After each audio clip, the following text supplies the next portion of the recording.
Hello friends, आज हम लोग चैट ह्यूज़ की लिखी एक पोएम पढ़ने जा रहे हैं जिसका टाइटल है हॉक रोस्टिंग।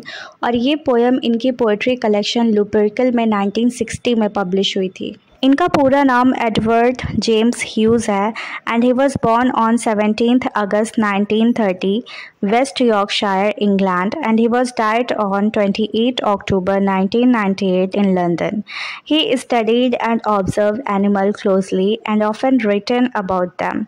वो एनिमल्स को बहुत अच्छे से ऑब्जर्व करते थे और ज़्यादातर उन्हीं के बारे में लिखा करते थे। He was appointed Poet Laureate in 1984 and his first poetry collection is The Hawk in the Rain which was published in 1957.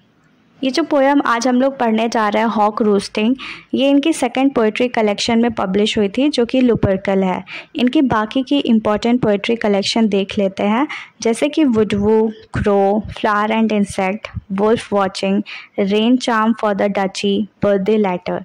ये इनके कुछ इम्पॉर्टेंट पोएट्री कलेक्शन हैं जिसे मैंने क्रोनोलॉजी में लिखा है और आप इसे ऐसे ही याद करिएगा क्योंकि यूजीसी नेट एग्ज़ाम में क्रोनोलॉजी बेस्ड क्वेश्चन पूछे जाते हैं। ये चिल्ड्रंस लिटरेचर के लिए भी बहुत ही फेमस हैं और इनके दो फेमस नावल हैं, the iron man, the iron woman. ये दोनों साइंस फिक्शन हैं। पर इस पोएम को पढ़ाने से पहले मैं एक बात आपको बताना चाहती हूँ कि ये एक ड्रामेटिक मोनोलॉग है जिसमें कि स्पीकर हॉक है। हॉक मतलब एक बाज। तो ये जो बाज है, अब इसके नज़रिए से हम लोग पूरी दुनिया को देखने वाले हैं। इस पोएम का टाइटल है हॉक रोस्टिंग और हॉक का मतलब होता है एक बाज और रोस्टिंग का मतलब होता है जब कोई बर्ड्स वगैरह जो पेड़ पर बैठ के आराम करते हैं, वैसे ये बाज भी पेड़ पे आराम कर रहा है तो इसे कहते हैं रोस्टिंग। अब स्टार्ट करते हैं इस पोएम को। I sit in the top of the wood, my eyes closed, in action, no falsifying dream, between my hooked head and hooked feet, or in sleep, rehearse, perfect kills and eat. I sit in the top of the wood. यहाँ पे hoc कह रहा है, बाज कह रहा है कि वो फॉरेस्ट की सबसे ऊंचाई पर बैठा हुआ है। हॉक अपने आप को सबसे सुपीरियर और सबसे पावरफुल बता रहा है, जैसे कि ये इस पूरी दुनिया पर रूल करता है। और यहाँ पर क्लोज्ड आइज़ ये शो कर रहा है कि हॉक को कोई भी चैलेंज नहीं कर सकता, कोई भी नुकसान नहीं पहुंचा सकता। My eyes closed. In action, no falsifying dream. इसका मतलब है कि जो बाज है वो अभी शिकार नहीं कर रहा, बल्कि वो शांति से बैठा हुआ है आंख बंद करके और वो कोई झूठा सपना भी नहीं देख रहा। फॉल्सिफाइंग ड्रीम का मतलब है जो ऐसा सपना जो रियल लाइफ से बहुत परे है। अनरियलिस्टिक चीज़ें जैसे दया, पश्चाताप, ये हॉक के नेचर मतलब उसके नेचर के अगेंस्ट है। इस पूरी पोएम में हॉक के डोमिनेटिंग नेचर को दिखाया जा रहा है।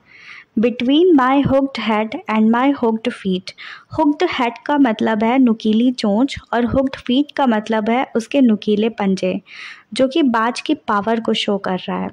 और in sleep, rehearse, perfect kills and eat. और यहाँ तक कि सोते समय भी वो प्रैक्टिस कर रहा है कि कैसे अपने शिकार को पकड़े और उसे खाए। The convenience of the high trees.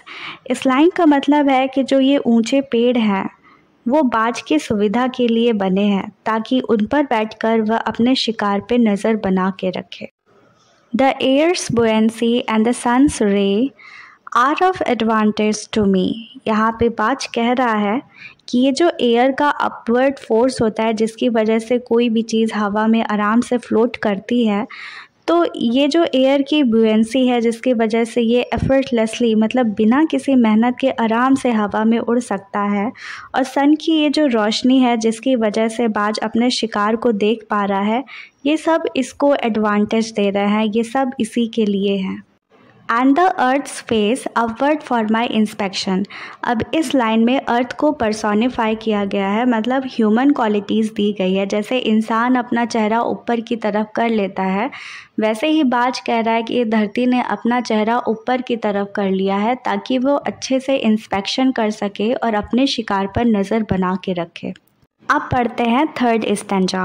My feet are locked upon the rough bark. यहाँ पे रफ बाग का मतलब है खुरदरी छाल, जो पेड़ की खुरदरी छाल होती है उसको इस बाज ने अपने पंजों से बहुत ही मजबूती से पकड़ के रखा है। It took the whole of creation to produce my foot my each feather. इस लाइन का मतलब है कि ये जो पूरी क्रिएशन है, पूरा ब्रह्मांड है, इस पूरे ब्रह्मांड ने मिलकर इस बाज की रचना की है। इस ब्रह्मांड ने पूरी ताकत लगा दी है उसके पंजे और पंखों को बनाने में। Now I hold creation in my foot. जिस तरह बाज अपने पंजों से पेड़ की खुरदरी छाल को पकड़ा हुआ है, उसी तरह इस पूरे संसार को अपने पंजों से पकड़ा है, मतलब इस पूरी दुनिया पे उसका राज है। He is the ruler. तो अब पढ़ते हैं 4th स्टैंजा। और fly up and revolve it all slowly. तो बाज बहुत ही ऊंचाई में उड़ सकता है और जैसे कि वो खुद को इस पूरी दुनिया का मालिक समझ रहा है, तो वो धीरे धीरे घूमकर पूरी धरती का चक्कर लगा रहा है, मुआयना कर रहा है चारों ओर। I kill where I please because it's all mine. तो यहाँ पे बाज कह रहा है कि जहाँ भी चाहे वो शिकार कर सकता है, क्योंकि उसका मानना है कि ये सब उसी का है। There is no sophistry in my body। तो यहाँ पे सोफेस्ट्री का मतलब होता है झूठी बहस, जैसा कि इंसान करते हैं खुद को सही साबित करने के लिए, जो कि एक बाज नहीं करता। बाज अपने स्वभाव यानी कि नेचर को डिफेंड बिल्कुल भी नहीं कर रहा है, इसीलिए वो कह रहा है कि there is no sophistry in my body, my manners are tearing off heads. तो यहाँ पे बाज अपने नेचर को बता रहा है कि वो जब चाहे जैसे चाहे शिकार कर सकता है। टीयरिंग ऑफ का मतलब होता है फाड़ना या तोड़ना। तो ये जो बाज है वो अपने शिकार की गर्दन बिना किसी इमोशनल फीलिंग के तोड़ सकता है, क्योंकि यही उसका नेचर है। अब पढ़ते हैं 5th स्टैंजा को। The allotment of death. यहाँ पर बाज का कहना है कि ये जो लाइफ और डेथ का कंट्रोल है वो उसके पास है। ये वही सोचता है कि किसे छोड़ना है और किसका शिकार करना है। For the one path of my flight is direct through the bones of the living. तो यहाँ पे माई फ्लाइट का मतलब बाज की उड़ान से है, और वन पाथ का मतलब कि उसकी उड़ान, उसकी फ़्लाइट का एक ही मकसद है, एक ही पर्पज़ है, वो है शिकार करना। बोन्स ऑफ लिविंग का मतलब शिकार से है, जिसका शिकार बाज करेगा अपने पंजे और चोंच से। तो इस लाइन का मतलब ये है कि जब बाज कभी भी उड़ता है तो उसका एक ही पर्पज़ होता है, एक ही मोटिव होता है, वो है शिकार करना। No argument assert my right. तो यहाँ पे बाज कहता है कि कोई भी बहस, कोई भी डिस्कशन उसके अधिकार को जस्टिफिकेशन नहीं दे सकते हैं।